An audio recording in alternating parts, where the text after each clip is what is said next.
이제 별신앙고백서 제20강 21항을 교독하도록 하겠습니다. 시편 찬송 449쪽, 450쪽에 기록되어 있는 신앙고백서 제20항과 21항을 함께 교독하도록 하겠습니다.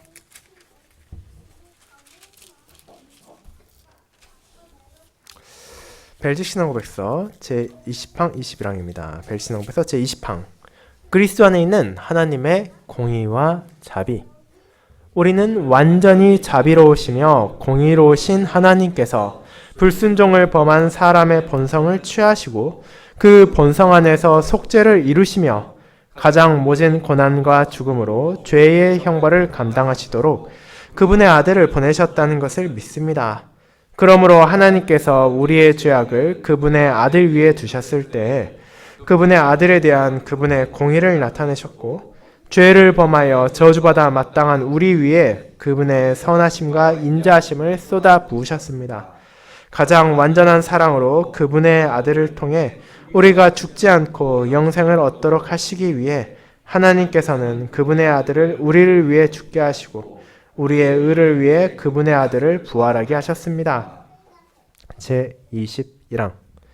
우리의 대제사장이신 그리스도의 속죄. 우리는 예수 그리스도께서 멜기세덱의 반차를 좇아 영원한 대제사장이 되시기 위해 맹세로 확증되셨음을 믿습니다. 선지자들이 미리 예언한 바와 같이 그리스도께서는 그분의 완전한 속죄로 하나님의 진노를 달래시며 그분 자신을 십자가에 들이셔서 십자가 위에서 우리 죄를 씻어버리시기 위해서 보배로운 피를 흘리심으로 우리를 대신하여 그분의 아버지께 자신을 들이셨습니다. 그 일에 대하여 다음과 같이 기록되어 있습니다. 그가 징계를 받음으로 우리가 평화를 누리고 그가 채찍에 맞음으로 우리가 나음을 입었도다. 마치 도수장으로 끌려가는 어린 양같이 범죄자 중 하나로 헤아림을 입었음이니라. 그리고 그리스도께서는 처음에 번디오 빌라도에 의해 무죄 선언을 받으셨지만 결국 범죄자로 정죄되셨습니다. 그분은 훔치지 아니한 것을 물어주셨습니다. 그분은 의인으로서 불의한 자를 위해서 죽으셨습니다. 그분은 우리의 죄 때문에 몸과 영혼의 끔찍한 형벌을 받으시는 고난을 받으셨고 그분의 땀이 땅에 떨어지는 핏방울 같이 되셨습니다.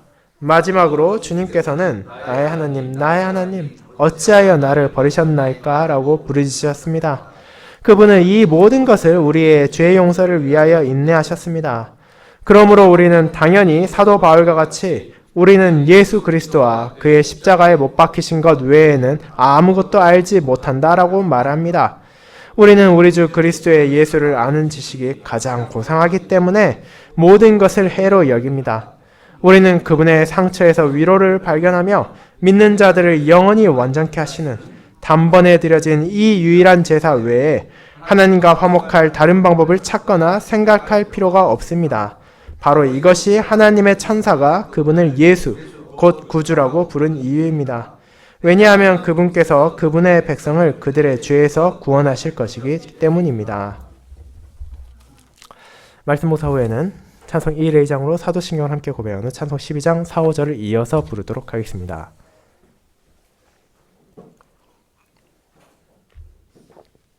사랑하는 주 예수 그리스도 안에 있는 형제 자매님들, 우리의 행동, 우리의 말에는 한 가지 의도만 담겨있지 않을 때가 사실은 많습니다.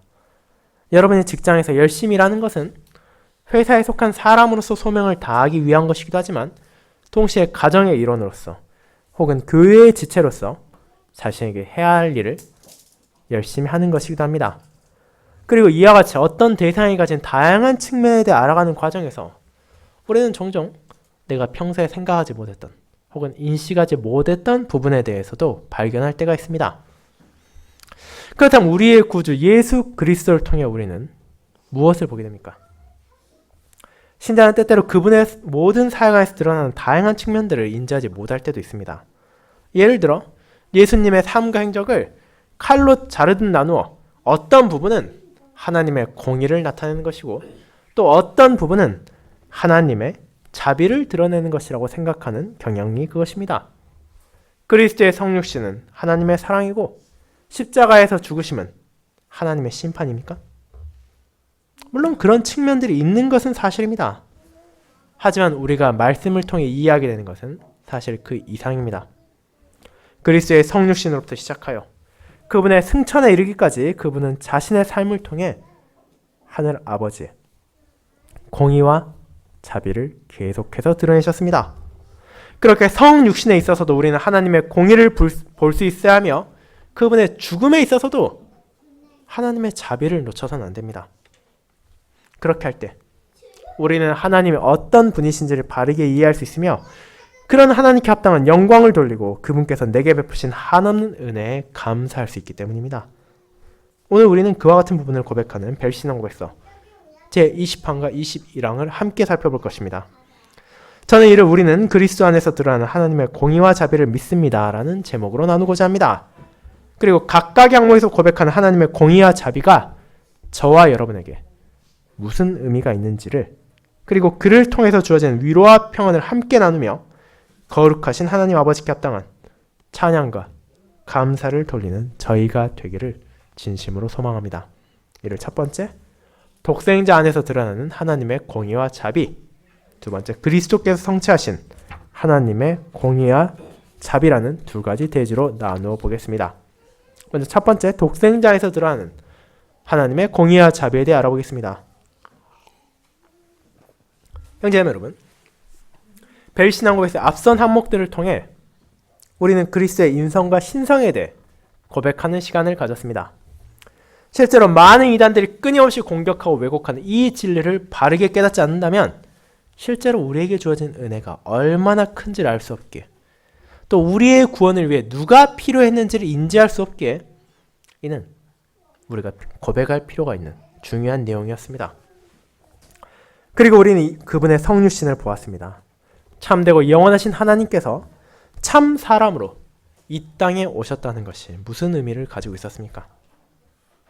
그 안에 다양한 측면이 있지만 우리는 그 중에서도 그분께서 저나 여러분들과 동일한 피와 살을 가진 참된 사람으로 이 땅에 오셨다는 점을 주목했습니다.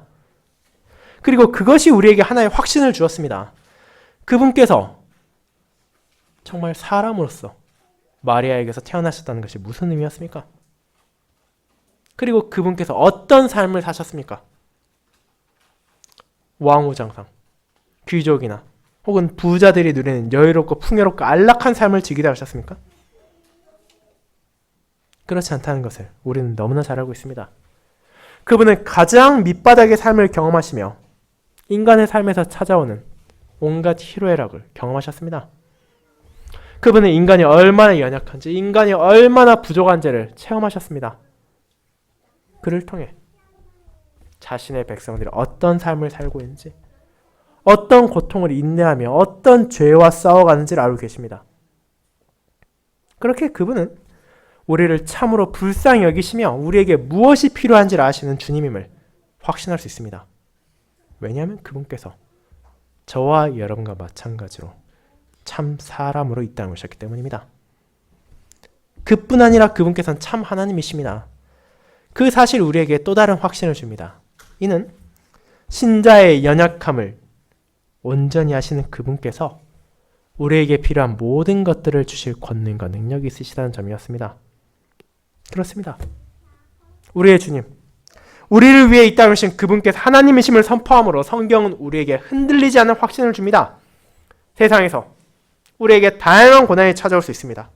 여러 가지 어려움, 시련, 고통이 있을 것입니다. 그러나 그중 무엇도 하나님께서 베푸시는 은혜를 막을 수 없다는 것입니다. 그분께서 내게 필요한 것이 무엇인지를 너무나 잘 알고 계시며 그런 우리에게 그것을 어떻게 베푸실지를 계획하시고 온전히 주실 것이기에 우리는 소망을 가지고 그분의 손길을 바라볼 수 있다는 것입니다. 그리고 그 안에서 드러나는 무엇보다 중요한 사실이 있었습니다. 그것은 그분께서 참 사람이시고 참 하나님이심 그 자체가 증거하는 은혜가 있다는 것입니다. 이는 저와 여러분에게 모든 신자들에게 가장 필요한 것을 그분께서 이미 제공하셨다는 것을 알려줍니다. 그것이 무엇이었습니까? 우리에게 정말로 필요해야 되는 것, 우리가 무엇보다 먼저 구해야 하는 것이 무엇이었습니까? 그것은 바로 죄의 용서와 구원이었습니다. 그것이 주어지지 않는다면 이 땅에서 그 무엇을 가진다 하더라도 참된 위로가 될 수 없고 영원한 평안이 될 수 없습니다. 우리가 아무리 즐겁고 행복하게 살았다 하더라도 그 뒤에 기다리고 있는 것이 영원한 심판이라는 것을 안다면 어떻게 이것을 달갑게 받아들일 수 있겠습니까? 우리가 아무리 진통제를 투여해서 통증을 없앤다 하더라도 병의 근본적인 치료가 되지 않는다면 환자에게 일시적 위안이 될 뿐 참된 기쁨이 되지 못하는 것처럼 하나님 앞에서 범한 우리의 죄, 영원하고 극심한 형벌이 요구되는 죄악이 해결되지 않는다면 우리는 평안을 누릴 수가 없습니다. 그렇게 예수 그리스도 하나님의 독생자께서는 참 하나님이시자 참 사람으로 이 땅에 오셨습니다. 그렇게 하심으로 우리의 죄를 사할 수 있는 온전한 자격을 드러내셨고 자신의 사역으로 실제로 이를 성취하시고 우리에게 베풀어 주신 것입니다. 그렇게 우리는 그리스도의 두 본성을 고백하지 않는 자들은 실제로 이 놀라운 위로를 누릴 수 없으며 이것을 고백하는 자야말로 주님께서 베푸신 모든 은혜를 바라보며 경험하며 감사할 수 있음을 깨닫게 되는 것입니다. 그런 고백을 하는 이제 벨신왕후에서 제20항은 그렇게 독생자를 보내신 하나님의 뜻을 다시금 바라보게 합니다. 앞선 항목들에서 살펴본 것처럼 예수님께서 이 땅에 오신 것은 우연이 아니었습니다. 하나님의 섭리 안에서 어떤 우연도 존재할 수 없으며 모든 것은 그분의 뜻에 따른 것입니다. 그렇다면 왜 그분께서는 자신의 아들을 이 땅에 보내셨습니까? 그 이유는 제17항에 나오듯이 아담과 하와에 주셨던 첫 복음의 약속, 뱀의 머리를 상하게 하고 죄 가운데 멸망받아야 할 사람을 건질 여자의 후손을 통해 그들을 구원하시기 위함이었습니다. 그 진리가 20항의 첫 문장에서 나옵니다. 우리는 완전히 자비로우시며 공의로우신 하나님께서 죄의 형벌을 감당하시도록 그분의 아들을 보내셨다는 것을 믿습니다. 성자 하나님께서 이 땅에 오신 것은 우연도 아니고 그분의 독단적인 행동도 아니라 성부 하나님의 뜻과 계획에 따른 것이었습니다. 그런데 여기에서 강조되는 또 다른 표현이 무엇입니까? 완전히 자비로우시며 공의로우신 하나님께서 이를 행하셨다고 나타내는 표현입니다. 그죠? 하나님께서라고 말하지 않고 하나님이 어떤 분이신지가 묘사된 이유는 성육신과 거기에서 이어지는 그분의 사역 안에서 하나님의 이런 성품에 대해 드러나는 부분이 있기 때문입니다. 그렇다면 그것이 어떤 방식으로 나타납니까? 이는 우리가 그리스도의 사역을 세심하게 살펴볼 때 실제로는 그분의 모든 사역 안에서 나타나고 있다는 것을 알게 됩니다. 가장 먼저 서론에서 언급드린 성육신을 생각해 보도록 합시다. 그것은 하나님의 공의를 나타냅니까? 아니면 자비를 나타냅니까? 그 답은 양쪽 모두를 나타내고 있다는 것입니다. 물론 우리가 쉽게 떠올릴 수 있는 것은 하나님의 자비입니다. 그분께서 자신의 아들을 보내실 어떤 의무도 가지지 않으셨습니다. 사람이 죄 가운데 빠지고 스스로 멸망으로 나아가는 것은 하나님께서 그들을 건시할 어떤 의무도 없다는 것을 보여주기 때문입니다. 그러나 하나님은 그들을 불쌍히 여기시고 그들 가운데 일부를 건지기로 결정하셨기에 자비의 손길로 여자의 후손을 보낼 것을 약속하셨고 그리스도의 성육신으로 이를 이루셨습니다. 하지만 동시에 이는 그분의 공의도 드러내고 있지 않습니까? 예수 그리스도께서 왜 종의 형상을 취하셔야 했습니까? 왜 그분께서 혈과 육을 가지셔야 했습니까? 그렇게 하지 않으면 하늘 아버지의 공의를 만족시킬 중보자가 될 수 없었기 때문입니다. 그렇게 성육신 그 안에서도 우리는 하나님의 자비만이 아니라 그분의 공의까지도 바라볼 수 있습니다. 그에 이어지는 그분의 모든 사역에서도 마찬가지입니다. 예수님께서는 자신의 제자들을 부르시고 그들과 언약 백성들에게 아버지의 뜻을 선포하셨습니다. 그런데 그들이 이 모든 가르침을 받을 자격이 있었습니까? 그렇지 않습니다. 그들은 어리석은 자들이었고 스스로 진리를 왜곡한 자들이었으며 하나님의 말씀에 귀를 기울이지 않는 이들이었습니다. 그럼에도 우리의 구주께서는 왜곡되고 오용되고 있는 하나님의 뜻을 바로잡으시고 참된 진리가 무엇인지를, 언약 백성에게 약속된 참된 구원이 어떤 것인지를, 그들이 누구를 의지하지를 선포함으로 하나님의 자비가 무엇인지를 알려주셨습니다. 하지만 그것이 자비와 사랑만을 전하고 있으면 아니라는 것도 기억해야 합니다. 예수님께서 그들에게 무엇을 동시에 요구하셨습니까? 회개하라고 하셨습니다. 그들이 옛 본성에 따라 살아서는 안 되며 하나님의 진리에 순종하며 살아야 한다는 것을 말하셨습니다. 그저 주변 사람들처럼 살던 대로 살면 되는 것이 아니라 그들과 다른 거룩한 삶을 너희는 살아가야 된다고 명령하셨습니다. 하나님의 뜻을 알고 그 뜻에 순종함으로 그들의 유일한 주가 누구인지를, 그들의 유일한 소망이 어디에 있는지를 드러내는 삶을 증거해야 한다는 소명이 주님의 가르침 안에서 모든 신자들에게 주어졌습니다. 그리고 그렇게 하지 않는 자들에게는 언약의 저주가 임할 것이 함께 선포되었습니다. 그렇게 주님의 가르침 역시 하나님의 자비와 공의가 동시에 드러내는 사역들이었습니다. 주님께서 십자가에서 죽으시면 어떻습니까? 많은 이들은 이 부분에 대해 하나님의 공의가 저렇게 엄정하구나, 저렇게 두려운 것이구나라는 생각을 하기 쉽습니다. 그리고 그 생각도 틀리지 않습니다. 하나님께서는 자신의 아들, 사랑하는 독생자에게까지 진노의 잔을 내리심으로 거룩하신 그분을 향해 범해진 죄가 얼마나 큰 심판을 요구한지를 나타내셨기 때문입니다. 우리에게 내려져야 했을 영원하고 가장 심각한 형벌이 그분께 내려졌다는 것을 기억하는 모든 자는 하나님의 공의로움을 결코 부인할 수 없을 것입니다. 하지만 다음 대제에서 더 자세히 살펴보겠지만 그분께서 왜 죽으셔야 하는지를 생각한다면 우리는 그 안에서 드러나는 하나님의 자비 또한 한량없음을 부인하지 못할 것입니다. 예수 그리스도, 우리의 주님께서는 어떤 죄도 짓지 않으셨습니다. 그분의 모든 삶은 하나님의 뜻에 따른 것이었고 그분의 공의와 자비를 드러내는 것이었습니다. 그럼에도 그분께서 십자가에서 가장 끔찍한 형태의 죽음을 받으셨습니다. 어째서입니까? 바로 우리를 구원하시기 위해서였습니다. 우리에게 내려져야 할 저주를 받아들이기 위해서였습니다. 우리에게 선하심과 인자하심을 쏟아 부어주시기 위함이었습니다. 그렇게 십자가에서 우리는 하나님의 공의만이 아니라 하나님의 사랑까지도 바라보게 되는 것입니다. 그리고 우리는 주님의 부활과 승천도 바라보게 됩니다. 그 부분 역시 하나님의 자비 쪽으로 치우치게 생각되기 쉽습니다. 하지만 정말로 그렇습니까? 우리가 세심하게 그 부분을 생각한다면 그 안에서도 하나님의 공의가 잊혀지지 않는다는 것도 알게 될 것입니다. 독생자를 죽음 가운데서 일으키심이 무엇을 전해줍니까?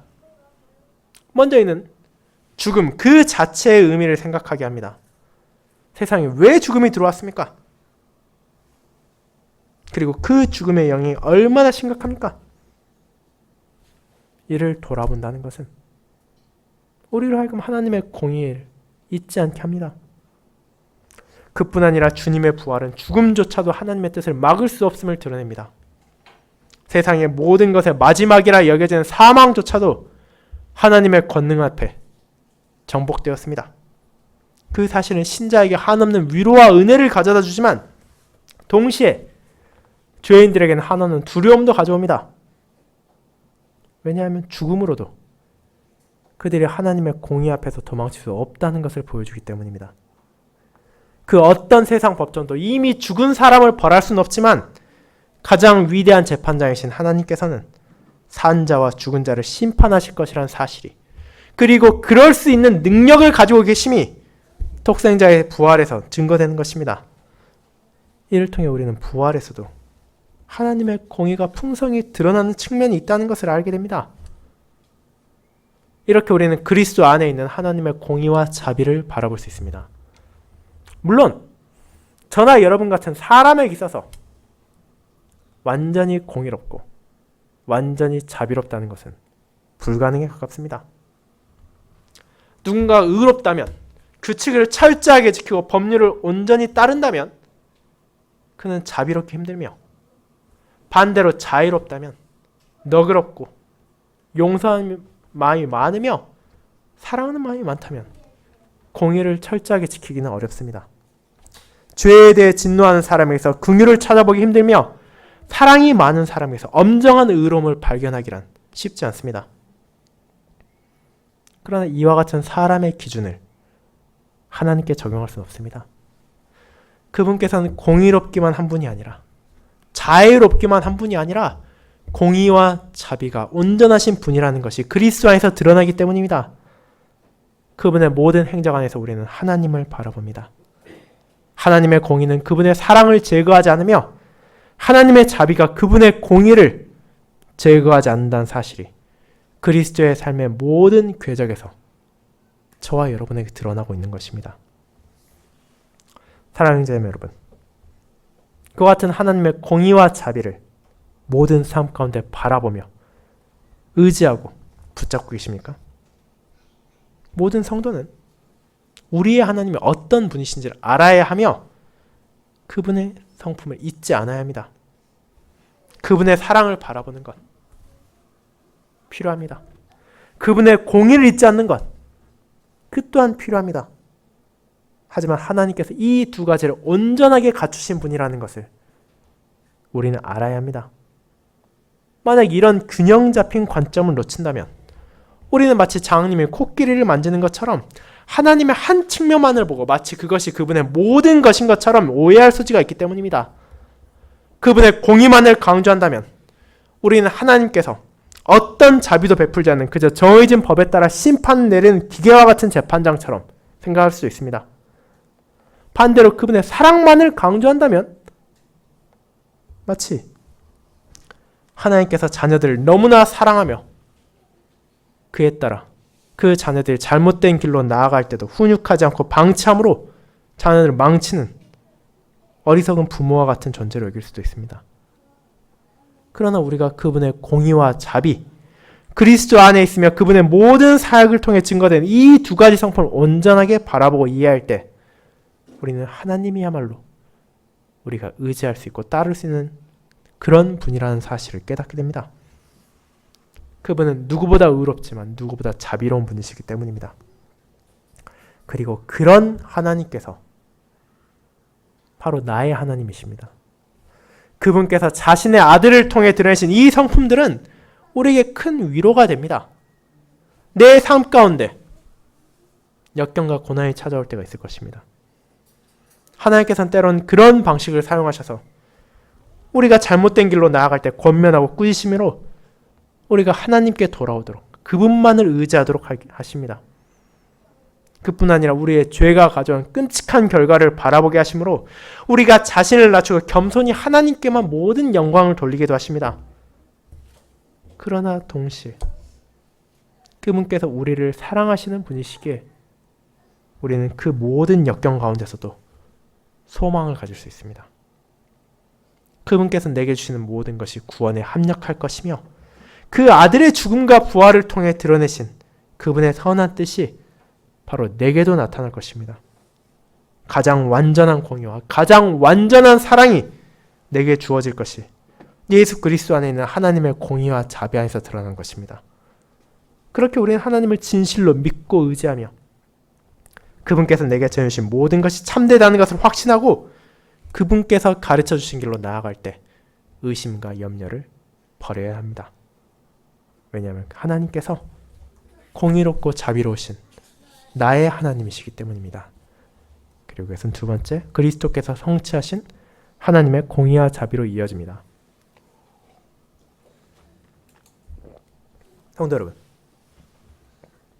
그와 같은 고백에서 이어진 제21항은 그리스도의 속죄 사역에 대해 다루고 있습니다.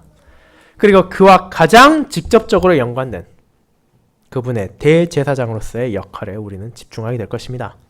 물론 그분의 선지자적 사역, 그분의 왕적인 사역도 이와 무관한 것은 아니지만 이 항목에서는 특별히 그분의 세 직분 가운데 제사장에 집중함으로써 그것이 어떤 방식으로 하나님의 공의와 자비를 성취하시고 우리의 은혜가 되었는지를 살펴보는 것입니다. 가장 먼저 우리가 보게 되는 것은 예수 그리스도께서 멜기세덱의 반차를 쫓아 영원한 대제사장이 되셨다는 것입니다. 오늘 읽은 히브리서 9장 11절에도 그 진리가 나타나고 있습니다. 그리스도께서는 장래 좋은 일의 대제사장으로 오셨다고 말입니다. 그런데 생각해 보시기 바랍니다. 어떻게 예수님께서 대제사장이 될 수 있습니까? 구약성경에 조금만 관심을 가지고 있다면 그것이 사실은 굉장히 이상한 일이라는 것을 알 수 있을 것입니다. 오늘날 천주교나 교회의 성직자들, 목사나 신부와 달리 구약시대 제사장은 철저하게 혈통에 의한 것이었습니다. 레위지파에 속하지 않은 사람이라면 누구도 감히 제사장을 칭할 수도 없고 제사를 바칠 자격도 없었으며 당연히 대제사장의 엄두를 낼 수 없었습니다. 그런데 예수님께서는 어느 지파에 속하셨습니까? 그분은 제사장 지파인 레위 지파가 아니라 왕의 지파인 유다 지파에 속하신 분이십니다. 그렇게 이런 관점에서 본다면 그분께서 대제사장이 되는 것은 있을 수 없는 것처럼 보입니다. 하지만 여기에 전제 조건이 있습니다. 히브리서 5장과 7장은 혈통에 따르지 않는 한 명의 제사장을 언급하고 있기 때문입니다. 그는 바로 창세기 14장에 나오는 살렘왕 멜기세덱입니다. 지극히 높으신 하나님의 제사장이신 멜기세덱은 아브라함을 축복하고 돌아갔습니다. 그는 레위가 태어나기 전에도 있었던 하나님의 제사장이자 살렘의 왕, 평강의 왕인 예수 그리스도를 그림자로 비추고 있었습니다. 그렇게 예수 그리스도께서는 아론이 아니라 멜기세덱의 반차를 따른 대제사장으로서 이 땅에 오신 것입니다. 그리고 동시에 또 다른 면에서도 그분께서는 레위 지파의 제사장들과 달랐습니다. 그분은 영원한 대제사장이 되셨기 때문입니다. 이스라엘의 제사장 가운데 뽑히는 대제사장은 그 가운데서도 특별한 소명을 받아 거룩한 삶을 살아야 했습니다. 하지만 아무리 신실하고 경건한 대제사장이라 하더라도 그의 직분에는 명확한 한계가 있었습니다.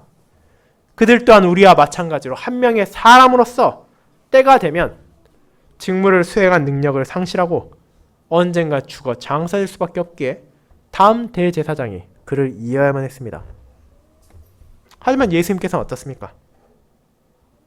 그분께서는 생명에 한계가 없는 영원한 분이시기에 그분의 직분 또한 일시적인 것이 아닙니다. 어떤 부족함도 없고 어떤 죄도 없으신 거룩한 그분께서는 우리의 영원한 대제사장이 되신 것입니다. 그렇게 예수 그리스도, 그분 자신이 특별한 대제사장이시지만 거기에서 멈추지 않고 그런 그분께 행하신 사역 또한 일반 제사장들과 궤를 달리하고 있습니다. 어떤 면에서 그러합니까? 이는 그분께 행하신 대제사장으로서의 사역이 구약시대 모든 제사장들과 다른 면이 있기 때문입니다. 구약시대 성전에서 이루어지는 제사는 우리가 쉽게 생각할 수 있는 과업이 아니었습니다.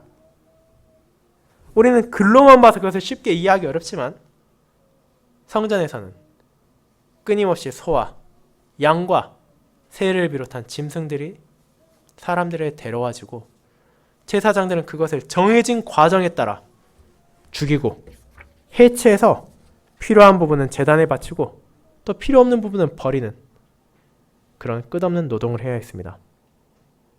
그러면서 제사장들은 멈추지 않고 그들의 소명에 따라 이 업무를 계속했습니다. 그런데 오늘날 저와 여러분은 그런 제사를 더 이상 드리고 있지 않습니다. 여러분이 오늘날 교회에서 어느 교회가 어떤 목사가 실제 소를 잡아 염소를 죽여 혹은 양을 죽이고 비둘기를 죽여서 그것에 불사르는 것을 볼 수 있겠습니까? 만약 그런 것을 보게 된다면 그것이야말로 사실은 이상한 교회일 것입니다. 우리가 이를 더 이상 반복하지 않는 이유는 우리의 영원한 대제사장이신 예수 그리스도께서 그분의 속죄를 가리키는 이 제사들을 조금의 부족함도 없이 완벽하게 성취하셨기 때문입니다. 그리고 그것을 위해 그분께서는 염소나 송아지의 피를 사용하지 않으셨습니다. 결국 구약의 모든 제물들, 모든 짐승의 피는 하나님의 어린 양이신 그분이 바쳐져야 한다는 것을 가리키고 있었기 때문입니다. 그렇게 예수님께서는 자신의 피로 영원한 속죄를 이루셨습니다. 그 피를 흘리심으로 우리의 죄를 씻어주셨고 우리를 대신하여 하나님께 바쳐진 것입니다. 제물로서 어떤 부족함도 없으시고 무한한 가치를 지니신 그분께서 자신의 피를 흘리시고 자기 자신을 단번에 제물로 내어주셨습니다.